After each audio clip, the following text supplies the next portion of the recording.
ایک چھوٹی سی بات آپ سے کرنا چاہوں گا. سیلاب زدگان شدید مدد کے مستحق ہیں، لیکن پورا میڈیا ڈائیورٹ ہو گیا ڈکی کے کیس پر، رجب بٹ کے کیس پر، پھر سامیہ حجاب کے کیس پر، جس نے بعد میں صلح کر لی. اور وہ یقینی طور پر آپ جتنے جذباتی تھے، وہ مینار پاکستان پارٹ 2 کیس ہوا ہے قوم کا ہاتھ رکھنے والا.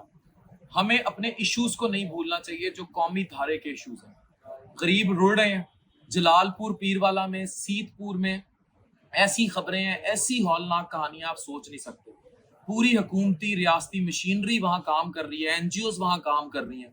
ان کی آواز اٹھانا ضروری ہے. سلطان پور میں دیکھیں کیا تباہی ہے، مظفر گڑھ کے نواحی علاقوں میں دیکھیں کیا تباہی ہے، سیالکوٹ قصور کے حالات دیکھیں، اور اب آگے ابھی سندھ میں کیا تباہی آ رہی ہے.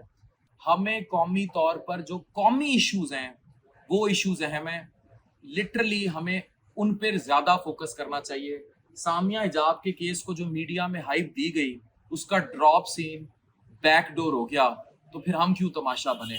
جائیں جلال پور پیر والا، خود جا رہا ہوں میں، ہم لوگوں کو، اور میں خود جا بھی رہا ہوں سیلابوں میں. قومی ایشوز جو ہیں، یہ بے حیائی ڈریون ہمیں قومی ایشوز سے بھی ہٹا دیتی ہے.